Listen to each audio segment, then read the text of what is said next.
PM Modi Ireland के Dublin में Ireland के प्रधानमंत्री एंडा केन्ने से मुलाकात कर द्विपक्षीय मुद्दों पर बातचीत करेंगे। प्रधानमंत्री की यात्रा को लेकर भारतवंशियों में जबरदस्त उत्साह है।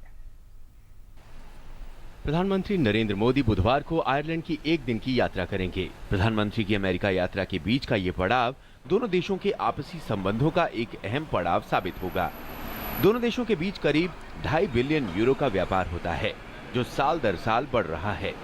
आयरलैंड से भारत मुख्यतः कंप्यूटर हार्डवेयर, फार्मास्यूटिकल, दूरसंचार उपकरणों का आयात करता है और textile, garment light, engineering goods और रसायन का निर्यात करता है।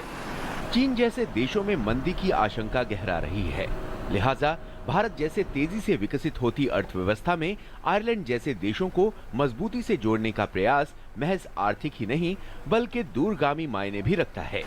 उम्मीद है कि प्रधानमंत्री के make in India, digital India, skill India के प्रयासों को इस यात्रा से और गति मिलेगी। भारत और आयरलैंड की रिलेशनशिप बहुत फ्रेंडली और कॉर्डियल है। काफ़ी क्षेत्रों में कोऑपरेशन अभी है और बहुत ज़्यादा स्कोप और पोटेंशियल है इस रिलेशनशिप का। इकोनॉमिक और कमर्शियल साइड पे आयरलैंड आजकल it is the fastest growing economy in Europe और हमारी भी ग्रोथ रेट बड़ा अच्छा है, over 7%। So this is a very good time for the two countries के कोऑपरेट करें और ये रिलेशनशिप एक नए लेवल पे ले जाएं। यूं तो दोनों देशों के बीच औपचारिक राजनयिक संबंध 1947 से ही हैं, लेकिन आर्थिक संबंधों में अब तेजी आ रही है।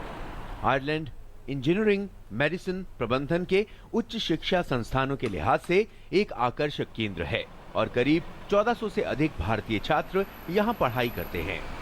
आयरलैंड में करीब 26,000 भारतीय और भारतीय मूल के नागरिक हैं और भारत और भारतीयों की छवि यहाँ बेहद लोकप्रिय है। Well, I suppose it's to foster increased trade relations between the two countries. The Irish economic recovery over the last few years has been primarily based on exports. So presumably if we can increase our exports to India and India can increase her exports to here, then it's to the benefit of both countries. Irish and Indian youth is strong enough as it is, because you see Indian people around Dublin hanging out with Irish people and going out for drinks and महज 3 महीने पहले विदेश राज्य मंत्री VK Singh ने अहिक्स्टा में कनिष्क विमान crash की 30वीं वर्षगांठ में हिस्सा लिया था और अब प्रधानमंत्री आयरलैंड की यात्रा पर जाएंगे।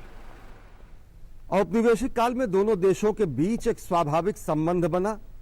दोनों देशों के राष्ट्रवादी नेता एक दूसरे के लिए प्रेरणा स्रोत थे। 1985 के कनिष्क विमान आतंकी घटना के बाद यहां के स्थानीय लोगों के सहयोग से एक भावनात्मक संबंध विकसित हुआ। उम्मीद की जा रही कि प्रधानमंत्री नरेंद्र मोदी की यात्रा से दोनों देशों के बीच वाणिज्यिक और व्यापारिक संबंध तो मजबूत होंगे ही, साथ ही साथ भावनात्मक संबंधों को भी एक नई भावभूमि मिलेगी। कैमरा पर्सन प्रवीण जौहर के साथ Ashwini Kumar Mishra, DD news, Dublin, Ireland. सरकार ने प्रस्तावित इन